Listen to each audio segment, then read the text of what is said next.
오늘은 고린도후서 9장 말씀을 통해서 은혜의 씨앗으로 섬김의 열매를, 은혜의 씨앗으로 섬김의 열매를, 귀한 제목을 통해서 함께 말씀을 나누겠습니다. 여러분, 영끌이라는 단어를 들어보셨습니까? 영끌, 비투라는 단어 들어보셨습니까? 영끌이라는 단어의 뜻은 무엇인가를 내가 사기 위해서, 아니면 내가 무엇인가에 투자하기 위해서 영혼까지 끌어모아서 빚을 낸다, 돈을 대출받는다 라는 뜻입니다. 비투라는 의미도 마찬가지입니다. 빚을 내서 무엇인가를 투자하는 것을 비투, 한국에서 만들어진 신조어입니다. 지난주 한국신문 뉴스 기사를 보게 되었는데 기사 제목이 이랬어요. 영끌 비투, 2030 세대 방치하면 심각한 사회 문제. 최근 은행 이자가 많이 올라갔죠. 그러면서 빚을 내서 이것저것에 투자한 20대, 30대 세대들이 큰 어려움을 겪으면서 이게 사회 문제가 되었다라는 기사의 내용이었습니다. 내용을 보니까 직장을 잘 다니고 있는 한 젊은 청년이 은행에서 한 3만 불 정도 대출을 받아요. 그리고 가상화폐 비트코인에 투자합니다. 그런데 산 다음 날 반토막이 돼요. 대출받은 돈이 없어서, 대출받을 돈을 갚을 돈이 없어서 결국 직장을 관두게 되었다라는 이야기입니다. 한국 계속 집값이 오르고 있죠. 미국처럼 집값이 계속 오를 걸 생각해서 은행에서 무리해서 대출을 받아 집을 산 20대 30대 젊은이들이 결국 은행에서 빌린 대출금을 갚지 못해서 빚더미에 앉게 되었다라는 뉴스였습니다. 주식 대박, 주식으로 대박 하자라는 청년들이 빚을 내어서 무리해서 투자하게 된 청년들이 이제는 크레딧이 망가져서 신용 불량자가 되었다라는 일들이 그 기사의 내용이었습니다. 여러분, 세상 사람들은 오로지 돈, 그 돈에만 관심이 쏠려 있습니다. 여러분, 이제 세상 사람들은요, 정직하게 땀 흘려서 돈을 버는 사람들은 능력 없는 사람이고, 땀의 수고와 상관없이 돈 쉽게 돈을 번 이들을 향해서 야, 너 능력 있네, 너 성공했네, 너 대단했네 라고 말하는 시대로 바뀌었습니다. 정직한 땀의 수고보다 한탕주의, 그리고 기회주의, 이것이 능력이 된 시대에 우리는 살고 있습니다. 하지만 성경 잠언 13장 11절은 우리에게 이렇게 말씀하고 있습니다. 쉽게 얻은 재산은 점점 줄어들고 힘들여 모은 재산은 점점 늘어간다. 사람들은 수단과 방법을 가리지 않고 무조건 더 많은 돈을 모으고 더 많은 재산을 어카운트에, 창고에 쌓아두려고 하지만 쉽게 들어온 돈은 쉽게 사라지게 된다는 것이 바로 성경의 진리라는 것을 우리는 기억해야 됩니다. 사람들은 더 많이 쌓고, 사람들은 더 많이 모으는 것에 수많은 관심을 가지고 있지만 내게 있는 그 돈을 어떻게 가치 있게 사용할 수 있는 것에 대한 관심은 점점 사그라들고 있습니다. 앞에 화면을 보면 1불짜리 그림이 있습니다. 여러분, 요즘에는 1불로 할 수 있는 것이 점점 없어지게 되죠. 1불의 가치 점점 사라지고 있는데 한 사이트를 보니까 이런 사이트가 있습니다. The Buying Power of the US Dollar라는 사이트를 들어가면 1달러로 각 시대별로 살 수 있었던 상품의 리스트가 쫙 나와 있었더라고요. 1900년, 여러분이 1달러를 가지고 있으면 정말 좋은 가죽 신발을 살 수 있었습니다. 1910년, 여러분이 1불을 가지고 있으면 여자분들은 가장 좋은 드레스를 살 수 있었다라고 합니다. 1920년과 30년은 자그마치 5파운드의 설탕을 단 1불에 살 수 있었고요. 1940년은 코카콜라를 자그마치 20병을 살 수 있는 돈이 1불이었다라고 합니다. 1960년대가 되면 영화 티켓 2장을 1불에 살 수 있었고요. 그리고 1980년에는 가장 좋은 하인즈 케찹 한 병을 살 수 있었고, 그리고 1990년에는 갤론짜리 우유 하나를 살 수 있는 돈이었습니다. 그리고 2000년대까지도 그래도 1불이면 햄버거 하나를 살 수 있었습니다. 제가 2008년에 미국에 왔을 때 충격받은 것이 있습니다. 고기 1파운드가 99전밖에 안 된다는 사실. 삼겹살 1파운드가 99전이었다는 사실에 제가 충격을 금하지 못하고 자주 먹어서 이렇게 몸이 커졌습니다. 여러분, 2010년 이후에는 정말 1불로 살 수 있는 것들이 점점 사라지고 있습니다. 우리 주위에 달러샵 있죠. 옛날엔 달러샵에 가도 정말 1불짜리가 많았는데 요즘에는 더 구하기 힘듭니다. 이렇게 1불의 가치가 점점 사라지는 시대에 우리는 살고 있지만, 제가 너무나 감사한 것은 우리 샬롯 열린교회는 1불로 가치 있는 일들을 감당하고 있는 자랑스러운 교회인 것을 여러분에게 이야기하고 싶습니다. 아까 광고 시간에 말씀드린 것처럼 저희 교회는 말씀 순종 1, 5, 3을 하고 있죠. 딱 보이죠? 말씀 순종의 일은 뭡니까? 하루에 1불이라도 내가 그 1불을 모아서 이웃사랑을 위한 헌금을 드리는 두렵돈 헌금을 하게 됩니다. 바로 이웃사랑을 실천하기 위해서 모인 헌금이 두렵돈 헌금입니다. 두렵돈 헌금은 이웃사랑을 위한 바로 섬김의 헌금이 되는 것입니다. 2018년 9월에 이 두렵돈 헌금이 시작되었습니다. 그 계기는 중국에서 신학교를 다니고 있는 한 자매의 장학금을 섬기기 위해서 시작이 되었습니다. 그 후에 홀로 아이를 키워야 되는 미혼모부들을 섬기는데, 그리고 교회의 화재, 불이 나서 어려움을 돕는 교회를 섬기는 일에, 사랑하는 아들을 먼저 잃은 아버님 목사님을 위로하는 곳에, 우리 집을 나와서 방황하고 있는 가출 청소년들에게 따뜻한 밥을 제공하는 곳에, 40대 젊은 나이에 하나님의 부름을 받은 한 목사님 가정을 위로하는 곳에, 지난 사순절 기간은 우리가 하루에 한 끼 금식하며 굶주림 가운데 있는 아이들을 위해서 우리는 그 정성을 모았고, 그리고 지난달, 이번 달 우리 전쟁 가운데 고난을 겪고 있는 우크라이나 난민들을 섬기는 일에 그 153 섬김을 사용하고 있습니다. 정말 작은 1불이지만 그 작은 사랑이 모였을 때 누군가에게 큰 위로가 되는 것이고, 누군가에게는 말로 형용할 수 없는 따뜻함을 느끼는 사랑의 전달이었던 것을 우리는 경험하고 있습니다. 재정유사님께 2021년 작년부터 지금 올해 6월 달까지 모여진 두렵돈 헌금이, 사용된 헌금이 얼마인지 여쭤보니까 34,000불 정도 된다 하더라고요. 그래서 저희가 2018년부터 이 일을 시작했는데, 지난 몇 년 동안 두렵돈 헌금을 다 모으면 거의 10만 불에 가까운 돈을 1불씩이 모인 것입니다. 여러분, 10만 불이면 1불이 몇 장이죠? 10만 장입니다. 어렵지 않습니다. 작은 정성들이 모여져서 사랑의 섬김을 행할 수 있습니다. 작은 1불이었지만 그 사랑들이 모여졌을 때 사랑의 섬김을 이룰 수 있었죠. 근데 이렇게 할 수 있었던 뭡니까? 바로 우리 성도님들의 따뜻한 마음입니다. 그 따뜻한 마음과 여러분의 마음을 열게 하신 하나님의 은혜가 우리 교회로 하여금 이 섬김의 사역들을 멈추지 않게 하고 있습니다. 앞으로도 이 샬롯 열린교회가 이 두렵던 섬김의 사역들을 포기하지 않길 원합니다. 여러분, 주의를 열어 보시기 바랍니다. 우리의 섬김과 우리의 나눔이 필요한 분, 여러분 그분들은 우리 서민석 집사님 손 들어주시기 바랍니다. 구제부장님이십니다. 저분에게 알려주시면 우리가 이 섬김의 사역들을 계속적으로 진행할 수 있습니다. 왜 오늘 이런 말씀을 드립니까? 오늘 사도 바울은 가난한 자들을 섬기는 연보에 관한 말씀을 고린도 교회 성도들에게 전하고 있기 때문입니다. 연보는 다른 말로 이야기하면 구제 헌금입니다. 연보라는 뜻은 한자어입니다. 버릴 연, 도울 보라는 뜻입니다. 곧 버려서 남을 도운다. 정확하게 이야기하면 내 것을 버려서 누군가를 세우는 것, 내 것을 흘려보내 누군가를 도와주는 것, 이것이 연보의 의미입니다. 고린도 교회는 1년 전에 극심한 흉년 가운데 힘들어가고 있는 예루살렘 교회 성도들을 돕기 위한 구제 헌금을 작정했습니다.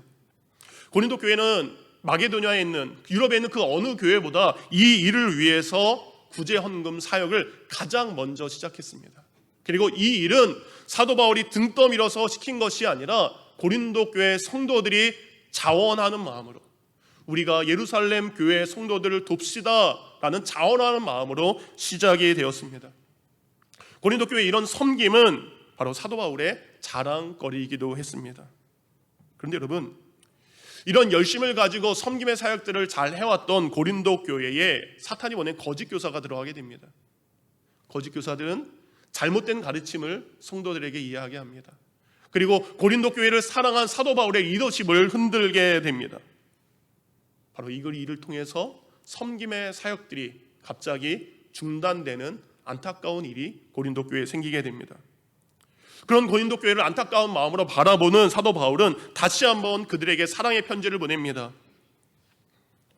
이웃을 섬기는 것, 이웃을 사랑하는 것, 그 섬김의 사역을 다시 시작할 것을 그들에게 권면합니다. 왜냐하면 어려움을 당한 이웃을 섬기는 이 사역이야말로 얼마나 큰 유익이 되고 교회의 중요한 사역인지를 그들에게 다시 알려주고 있는 것입니다.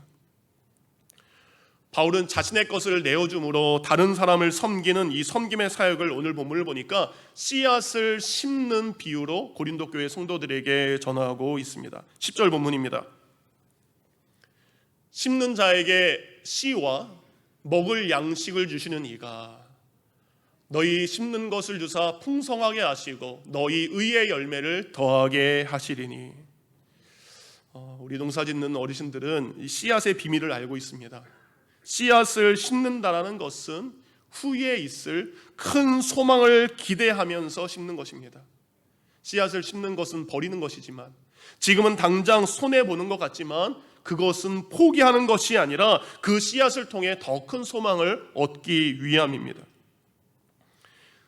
사람들은 씨앗을 땅에 심는 그거를, 어리석은 농부는, 그리고 모르는 사람들은 그것을 버리는 것 같이 보이지만 지혜로운 농부는 씨앗의 비밀을 알고 있기에 주저함없이 땅에다가 씨앗을 기쁨과 소망으로 땅에 내려놓게 됩니다.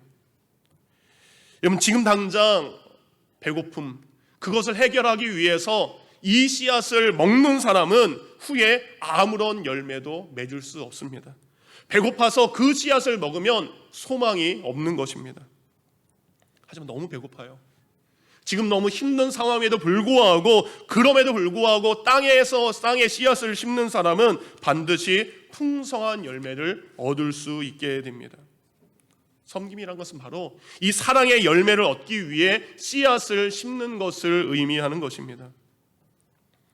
하나님께서 여러분에게 먹을 양식을 한 손에 주셨습니다. 그런데 다른 한 손에는 이웃을 섬겨야 될 믿음의 좋은 씨앗을 함께 주셨다는 것을 잊지 마시기 바랍니다. 먹을 양식은 내 것이지만 씨앗은 내 것이 아니라 하나님께서 이웃을 향해 흘려보내라고 주신 선물입니다. 흉년으로 고난당한 예루살렘 교회를 돕는 연보는 바로 이 씨앗을 심는 것과 같다라고 사도 바울은 이야기하고 있습니다. 이 씨앗이 심겼어요. 그리고 씨앗이 자랍니다. 그러면 바로 예루살렘 교회. 예루살렘 교회는 어느 민족의 교회입니까? 유대인의 교회입니다. 근데 오늘 그 씨앗을 심는 마게도냐에 있는 교회, 고린도 교회는 어떤 민족입니까? 유대인들이 그렇게 하찮은 취급을 하고 있는 이방인의 교회입니다. 섬김의 씨앗은 서로 원수로 여겼던 유대인과 그리고 이방인이 그 섬김의 씨앗으로 말미암아 사랑의 열매를 얻을 수 있는 축복의 도구로 하나님께서 사용하고 계십니다. 이방인과 그리고 유대인들이 이 섬김의 열매를 통해서 하나님을 찬양하고 하나님께 감사하는 것이야말로 하나님이 원하시는 진정한 의의 열매가 되는 것입니다. 연보라는 뜻의 헬라어는 율로기아라는 뜻인데 바로 축복 그리고 찬양이라는 뜻을 가지고 있습니다. 여러분, 연보할 때 그 연보는 축복을 담고 있고 그것은 찬양의 의미를 담고 있습니다. 여러분, 고린도 교회가 그리고 우리 샬롯 열린 교회가 다른 이들을 향해 섬김의 헌금을 나눌 수 있는 것은 우리 열린 교회가 축복받았다는 증거입니다. 하나님께서 우리 열린 교회를 축복하심을 믿으시기 바랍니다. 그래서 여러분, 그렇게 우리에게 받은 축복을 이웃에게 흘려보낼 때 그것은 하나님께 올려드리는 찬양이 되는 것입니다. 우리가 드리는 그 섬김이 하나님께 올려드리는 입의 찬양도 있지만 섬김의 찬양이 되는 것을 사도 바울은 고백하고 있습니다. 그런데 이 섬김은요, 섬김 받는 자만 행복한 것이 아니라 오늘 성경을 보니까 그 섬김을 행하는 자에게도 동일한 복이 있음을 이야기하고 있습니다. 여러분, 제 인생에 항상 좌우명과 같은 성경 구절이 있습니다. 저는 저희 아이들도 우리 성도님들도 이 한 구절의 말씀을 여러분께서 꼭 기억했으면 좋겠습니다. 외우고 싶습니다. 전도서 111. 다 같이 한번 읽어볼까요? 시작.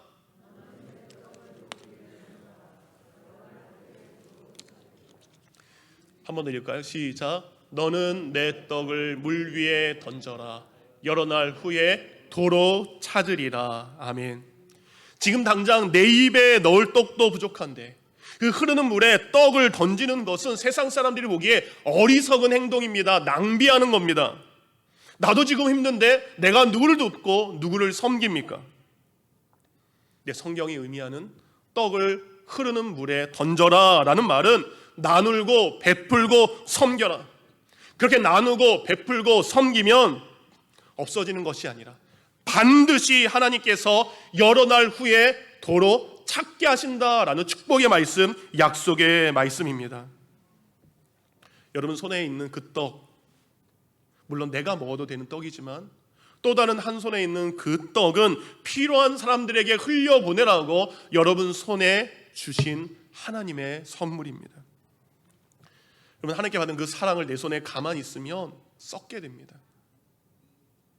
하나님께서 이미 우리에게 먹을 양식을 충분히 주셨는데 다른 한 손에 있는 이것을 놓지 않으면 그것은 내 것이 되는 것이 아니라 썩어 없어지게 되는 것입니다. 하지만 부족한 누군가에게 그것을 흘려보내면 여러 날 후에 하나님은 반드시 나와 내 가족들에게 돌려주신다라는 약속의 말씀을 여러분이 기억하기를 원합니다. 제가 존경하는 두 분의 목사님이 계십니다. 여러분들도 많이 좋아하실 거예요. 선한목자교회 유기성 목사님과 분당 우리교회 이찬수 목사님, 제가 설교도 듣고 큰 존경을 하는 한국에 있는 목사님입니다. 제가 이분들의 설교랑 간증을 듣는데 이분들이 때로는 정말 비슷한 설교, 똑같은 간증을 할 때가 있는 것을 자주 듣게 됩니다. 그분들이 이런 이야기를 하세요. 본인들은 목회를 하면서 실력도 부족하고 능력도 부족하고 스스로 보기에 이렇게 큰 목회의 열매를 맺을 만한 능력이 전혀 없다라는 겁니다. 그럼에도 불구하고 하나님께서 이렇게 풍성한 목회의 열매를 맺게 하신 이유가 두 분이 따로따로 이야기하는데 같은 이유입니다. 그 공통된 이유는 내 능력이 아니라 자신들의 선조, 믿음의 부모님들이 뿌려놓은 그 씨앗을 자신들이 지금 풍성한 열매로 먹고 있다, 얻게 되고 있다라는 간증의 말씀이었습니다. 유기성 목사님의 할아버님 목사님은 6.25 전쟁 때 순교하신 목사님이십니다. 유기성 목사님의 아버님 목사님 또한 이북에서 사시다가 피난 내려와서 평생을 성도들을 섬기며 그리고 평생토록 수고와 고생의 목회를 하신 분이 유기성 목사님의 아버님이셨다라고 합니다. 그렇게 할아버지 목사님과 아버님 목사님이 뿌려놓은 그 씨앗의 열매를 지금 자신이 이렇게 거두고 있다라는 간증을 하세요. 분당 우리교회 이찬수 목사님도 마찬가지입니다. 이찬수 목사님의 아버님 목사님은 저희 미국 교회 이민 목회를 하셨던 분입니다. 교회 어려움 가운데 문제가 있자 40일 동안 금식 기도를 하십니다. 그 40일 금식 기도 후에 하나님의 부름을 받아 소천하시게 됩니다. 그래서 목사님이 이야기해요. 교회를 사랑하는 마음으로 교회를 섬긴 그 아버님이 뿌려놓은 그 씨앗을 제가 지금 열매로 누리고 있다라는 이야기를 하셨습니다.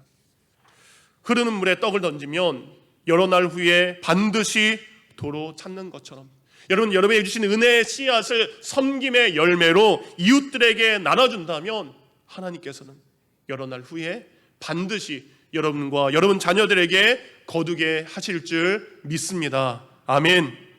여러분, 말로 전하는 복음이 있지만 우리 예수님은 섬김으로 복음을 전하셨습니다. 여러분, 교회가 끊임없이 믿지 않는 사람들에게 세상을 향해 섬김의 씨앗을 심고 뿌린다면 여러분, 하나님께서는 반드시 기쁨으로 의의 열매를 우리 열린교회 가운데 거두게 하실 줄 믿습니다. 제가 지난주에 큰 사고를 친 후 지난 일주일 동안 아침, 점심, 저녁으로 수많은 분들을 만나 이야기를 나눴고요. 저에게 맛있는 것을 사주셔서 너무 감사합니다. 한국 가기 전에 살을 빼고 가야 되는데 더 쪄서 갈 것 같습니다. 한 분 한 분 만날 때마다 먼저는 유구무원이라고 그랬죠. 드릴 말씀이 없습니다. 그런데 한 분 한 분 만날 때 제가 큰 감사를 느꼈고 큰 보람을 느끼게 되었습니다. 그동안 어느 분에게는, 그리고 그동안 어떤 분에게는 교회에 대한 부정적인 인식과 그리고 목회자들에 대한 부정적인 인식이 참 많았는데, 우리 열린교회 섬김의 사역들을 통해서, 부족한 종들의 섬김의 사역들을 통해서 교회에 대한 인식이 바뀌게 되었다라는 이야기를 참 많이 듣게 되었습니다. 저희는 두란노 평생대학을 통해서 어르신들을 섬겨왔고, 사랑의 반찬 나눔을 통해서 병들고 아픈 이들을 섬겨왔고, 그 외에도 수없이 보이지 않는 여러 사역들을 통해서 섬김의 사역들을 감당해 왔습니다. 그런 섬김은 이 시대의 교회들에 대한 부정적인 인식을 긍정적인 변화로 바꾸는 계기가 되었다라는 그 이야기를 들을 때마다 너무나 큰 감사가 있었습니다. 그 감사를 여러분 지켜가기를 원합니다. 교회에서 꾸준히 이 예배의 자리를 지켜가시기를 원합니다. 11절 사도 바울은 이렇게 이야기합니다. 너희가 모든 일에 넉넉하여 너그럽게 연보를 함은 그들이, 곧 섬김받는 자들이 우리로 섬기는 자들과 함께 그들로 말미암아 하나님께 감사하게 하는 것이라. 사도 바울은 이야기합니다. 여러분, 성도님들의 사랑의 연보는, 그리고 그것을 통해서 가난한 이웃들을 섬기는 그 사역은 섬김을 베푼 여러분들이나 섬김을 받는 그들이 함께 하나님을 향하여 감사의 제사, 감사의 찬양을 올리게 된다는 것을 사도 바울은 고백하고 있습니다. 11절에 보니까 넉넉하다, 너그럽다라는 마음이 있습니다. 그것은 바로 넉넉함과 너그러움은 섬김을 통해서 넓어진 여러분 성도님들의 마음을 의미하는 것입니다. 예수님이 들어가기 전, 복음이 들어가기 전 우리는 자신만을 생각해 돈을 쌌습니다. 우리 가족만을 위해 사는 것이 당연한 것이었습니다. 세상 사람들은 지금도 그렇게 살고 있습니다. 그런데 복음이 내 안에 들어오니까, 예수 그리스도가 내 안에 들어오니까 나만을 생각하고 내 가족만을 생각했던 나의 이 좁은 마음이 다른 이들을 향한 넉넉한 마음, 다른 이들을 바라보는 너그러운 마음으로 하나님께서 우리의 심령을 변화시켜 주셨습니다. 그러니까 이제 주위 사람들이 보이기 시작해요. 나만 바라보고 살았고 내 가족만 바라봤던 사람들이 이제 예수 그리스도의 복음으로 말미암아 다른 이들이 보이기 시작합니다. 그들의 마음이 내 마음에 자리 잡기 시작합니다. 이웃의 아픔과 연약함이 나의 연약함과 나의 부족함으로 느끼게 된 것은 뭡니까? 바로 예수 그리스도가 내 안에 들어왔기 때문에, 그 복음이 내 안에 들어왔기에 우리는 이런 일이 가능하게 된 것입니다. 사랑하는 성도님들, 오늘 예배 드릴 때 우리는 헌금을 했습니다. 여러분은 헌금을 무엇이라고 생각하십니까? 어제 새벽 예배 시간에 이 부분을 잠깐 말씀을 드렸죠. 사도 바울은 고린도 전서와 후서를 통해서 헌금에 대한 이야기를 합니다. 그런데 이 헌금에 대한 이야기를 하면서 빼놓지 않는 한 단어가 있었습니다. 그것은 바로 은혜라는 단어입니다. 사도 바울은 연보를 이야기할 때 꼭 그것과 함께 은혜라는 단어를 사용하게 됩니다. 고린도후서 8장 1절입니다. 형제들아, 하나님께서 마게도냐 교회들에게 주신 은혜를 우리가 너희에게 알리노니, 곧 마게도냐에 있는 많은 교회들이 예루살렘 교회를 돕기 위한 이 헌금을 바로 은혜의 사이라고 이야기합니다. 4절입니다. 이 은혜와 성도 섬기는 일에 참여하고 곧 연약한 성도, 가난한 교회를 돕는 이 일은 바로 그제 헌금은 은혜로운 일에 참여하는 것이다 라고 이야기합니다. 6절입니다. 이 은혜를 그대로 성취하라. 예루살렘 교회를 돕는 이 섬기는 일 지금 멈춰 있습니다. 그러나 이 은혜로운 일을 완성하라 라고 고린도 교회 성도들에게 이야기합니다. 7절입니다. 이 모든 일에 풍성한 것 같이 이 은혜에도 풍성할지니라. 교회에서 다른 여러 사역들이 은혜롭게 이루어지고 있는 것처럼 예루살렘 교회를 위한 헌금도 풍성한 은혜로운 사역들이 이루어지기를 이야기합니다. 19절입니다. 우리가 맡은 은혜의 일로, 바울과 다른 사역자들이 예루살렘 교회를 섬기는 이 일을 바로 은혜의 일이라고 이야기합니다. 9장 8절은 이렇게 이야기합니다. 하나님이 능히 모든 은혜를 너희에게 넘치게 하시나니, 하나님께서 주신 그 사랑의 연보를 바로 은혜로 이야기를 하고 있습니다. 그리고 오늘 보면 14절도 너희에게 주신 지극한 은혜로 말미암아, 성도들에게 주신 그 은혜는 곧 섬김으로 이어져야 되는 것입니다. 그래서 사도 바울은 섬김을 위한 헌금이 곧 은혜라고 이야기합니다. 그렇다면 은혜는 무엇입니까? 받을 자격이 없는 우리에게 베풀어 주신 하나님의 사랑이 은혜입니다. 마게도냐에 있는 수많은 교회들은 사도 바울이 전한 예수 그리스도의 복음을 통해 하나님의 은혜를 입었습니다. 이제 하나님의 은혜를 받은 마게도냐에 있는 수많은 교회들은 그들이 이방인 교회임에도 불구하고 유대인 교회를 향한 사랑의 섬김을 흘려보내고 있습니다. 아까 전도서 112 기억하시죠? 흐르는 물에 떡을 던집니다. 예루살렘 교회에 시작된 복음의 은혜가 이제 유럽으로 건너와서 마게도냐에 있는 고린도 교회에 오게 됩니다. 근데 그 은혜의 복음이 그곳에 머물러 있는 것이 아니라 그 은혜를 흘려보낸 예루살렘 교회가 어려움을 처했을 때 고린도 교회가 다시 그들에게 돌려보내므로 믿음의 아름다운 순환이 이루어진 것을 보게 됩니다. 사랑하는 성도님들, 여러분, 예수 그리스도의 십자가의 은혜로 구원의 은혜를 받은 이들입니다. 구원받은 것은 이 세상 그 어떤 것보다 가장 큰 은혜인 줄 믿습니다. 우리는 십자가의 사랑을 통해서 우리는 구원받았습니다. 우리가 어떤 자리에서, 사망의 자리에서 우리는 생명의 자리로 옮겨진 사람들입니다. 지옥 같은 삶을 살다가 지옥에 갈 수밖에 없는 우리가 바로 그 구원의 은혜로 말미암아 천국 같은 삶을 살다가 천국으로 가는 그 은혜를 우리가 입은 자라면, 우리는 그 은혜를 내게 머물러 있는 게 하는 것이 아니라 다른 누군가에게 또다시 흘려보내야 되는 것이 바로 우리의 남겨진 사명임을 잊지 않아야 됩니다. 12절을 보니까 바울은 이 섬김의 헌금을 구원받은 자가 하나님께 순종해서 헌신하는 봉사의 직무다라고 이야기합니다. 12절입니다. 이 봉사의 직무가, 여러분, 고린도 교회 성도들이 예루살렘 교회를 돕는 그 일을 봉사의 직무다라고 이야기를 합니다. 곧 이웃의 부족한 것을 채워주고 돕는 것 또한 하나님께서 수많은 봉사 가운데 원하시는 하나라고 이야기합니다. 저희 교회는 주일학교, 유스, 우리 선생님들이 봉사하고 있고요, 우리 성가대가 이렇게 찬양으로 봉사하고 있고 안내와 헌금위원으로 봉사하고 있습니다. 봉사의 직무를 잘 감당하고 있습니다. 그런데 내가 누군가를 향한 섬김 또한 우리가 교회에서 어떤 직분을 가지고 봉사하는 것처럼 귀하게 그 직무를 감당하고 있다, 감당하는 것이다 라고 이야기를 합니다. 여러분, 들어오시다 보면 왼쪽 아크릴에 우리 곧 있을 여름 성경학교를 위해 이렇게 아크릴에다가 여러분의 도움의 손길을 쫙 적었어요. 여름 성경학교에 이번에 한 50명 가까운 아이들이 함께 참여하게 됩니다. 가르치는 선생님도 있고요, 그리고 아픈 아이들을 위해서 의료로 봉사하는 선생님도 있고요, 그리고 주방에서 음식으로 봉사하는 분들도 있습니다. 그런데 밖에 보니까 주일학교 아이들에게 필요한 것들을 이렇게 사인업할 수 있게 적어놨습니다. 일부 때 얘기를 했으니까 꽉 찰 수도 있습니다. 그런데 아직 보니까 몇 자리가 남아있다면 여러분 나가시면서 우리 주일학교 아이들 이때 간식 제가 섬기겠습니다, 우리 봉사자들이 이렇게 봉사하게 되는데 제가 거기에 이렇게 섬기겠습니다 라고 사인업 하는 게 뭐예요?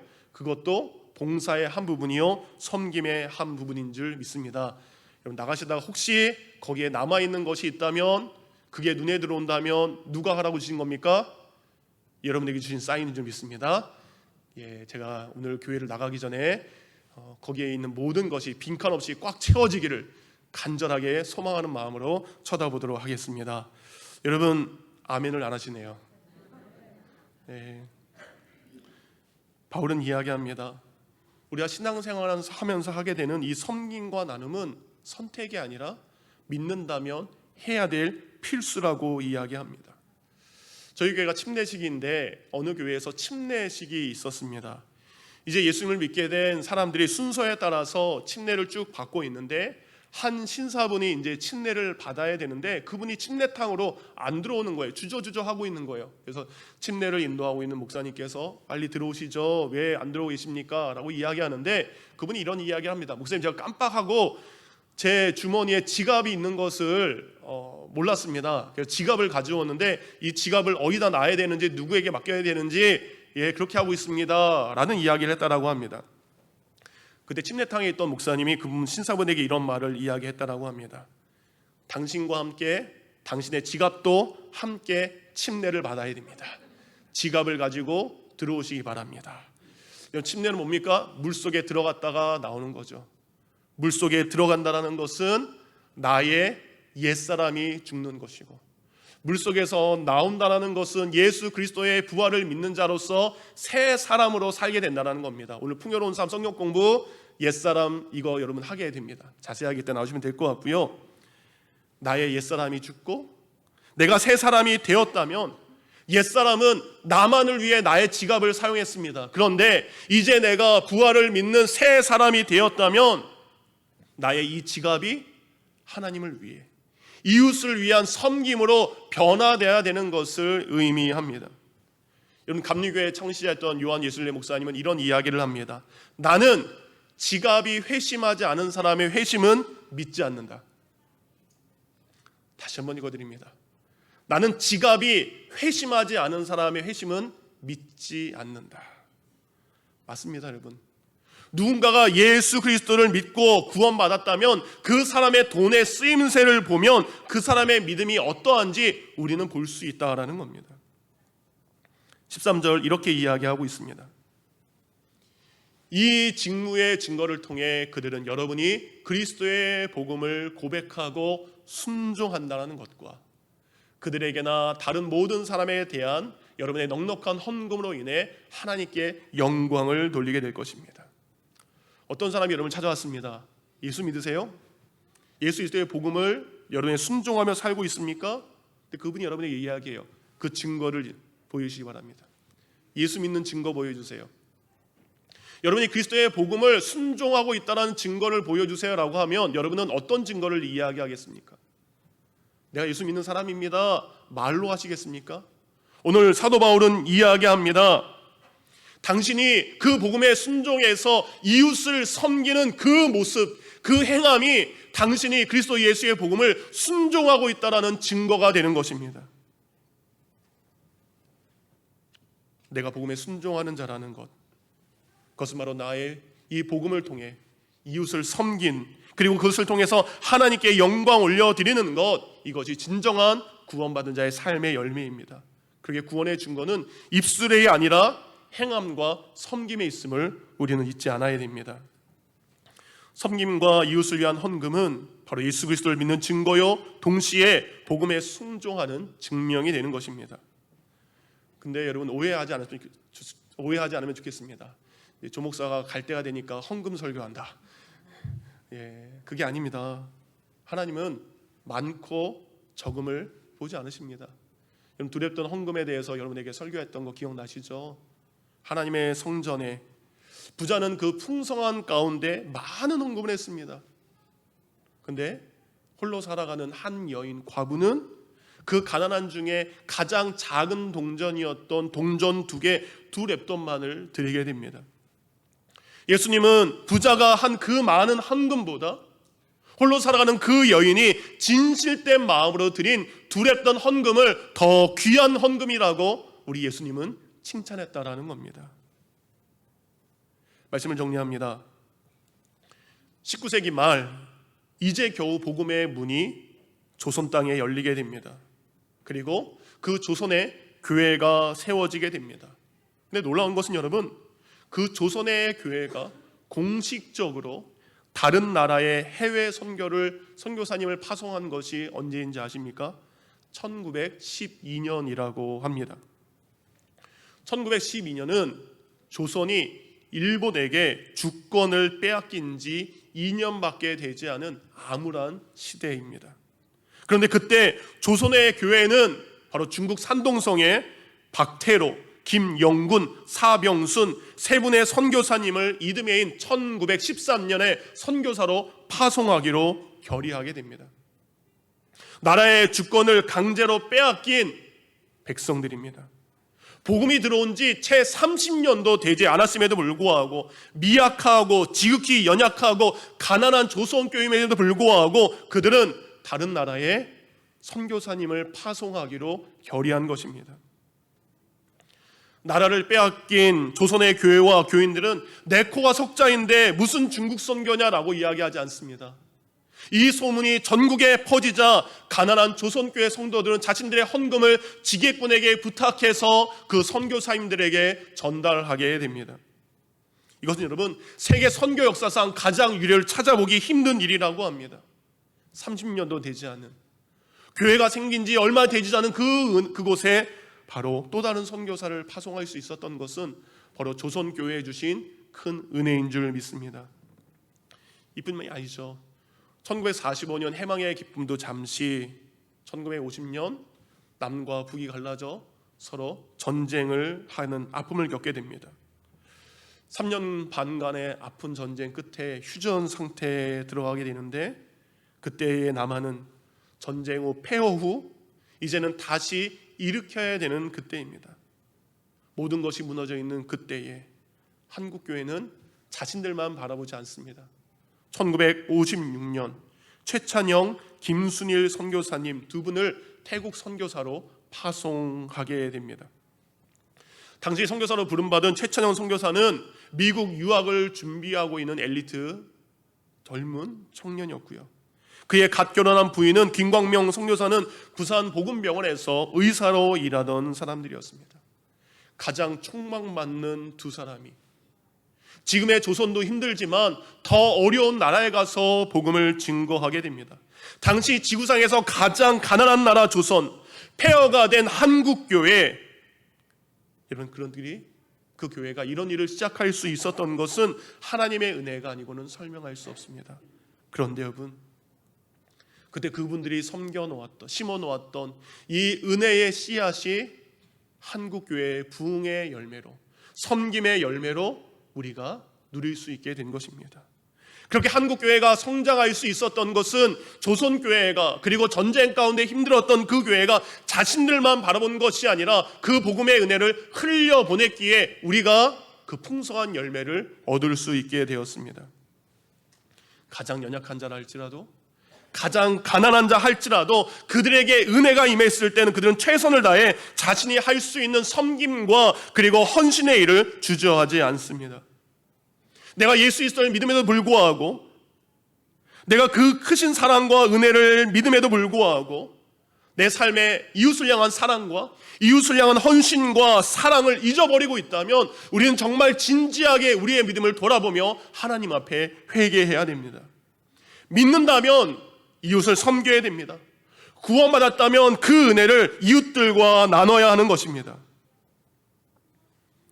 우리 믿음의 선조들이 고난 가운데 가난 가운데 그 믿음의 씨앗을 아껴서 선교에 심었을 때 조선은 한국은 가장 많은 선교사를 파송하는 교회가 되었고 가장 아름다운 믿음의 열매를 이루는 교회로 성장할 수 있게 되었습니다. 사랑하는 성도님들, 여러분에게 하나님께서 은혜의 씨앗을 분명히 주신 줄 믿습니다. 그 은혜의 씨앗을 섬김의 열매로 이웃과 나누기를 원합니다. 여러분 살면서 어떤 소원을 가지고 살아가십니까? 어떤 일에 대한 소망을 품고 살아가십니까? 우리 하나님은 참 재미난 분이고 위대한 분입니다. 저는 제가 제일 좋아하는 찬양이 소원이라는 찬양입니다. 그 소원이라는 찬양의 가사는 이렇습니다. 삶의 작은 일에도 그 마음, 그 예수님의 마음을 알길 원합니다. 그 좁은 길로 가기를 원합니다. 나의 작음을 알고 그분의 크심을 알며 소망하며 그 길을 가기를 원합니다. 그러면서 이렇게 이야기합니다.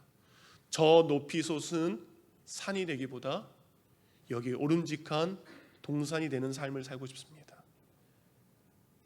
나의 성공만을 위해서, 우리 가족의 형통만을 위해서 저 높이 솟아있는 산이 되기보다 지친 누군가가, 안식이 필요한 누군가가 와서 쉴 수 있는 동산이 되는 삶을 살고 싶습니다.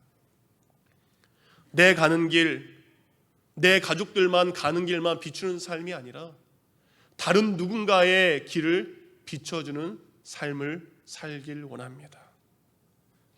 그래서 뒤에 가사 보니까 이렇게 노래하듯이, 이렇게 얘기하듯이, 하나님께서 조 목사가 하도 이 노래를 부르고 하도 이 노래를 하니까 담임 목사를 내려놓고 부목사의 길을 걷게 하신 것 같습니다. 이 찬양이 정말 큰 은혜가 되었습니다. 사랑하는 성도님들, 그 뒤에 가사는 이렇습니다. 우리가 이렇게 늘 노래하는 것처럼, 우리가 늘 이야기하는 것처럼, 우리의 삶에 정말 작은 한 구절이라도 예수님이 섬김의 삶을 사셨던 것처럼 우리 사랑하는 성도님들 또한 섬김의 삶을 살기를 원합니다. 그 길은 예수 그리스도를 닮은 길인 줄 믿습니다. 그 길을 살아가는 저와 여러분이 되기를 원합니다.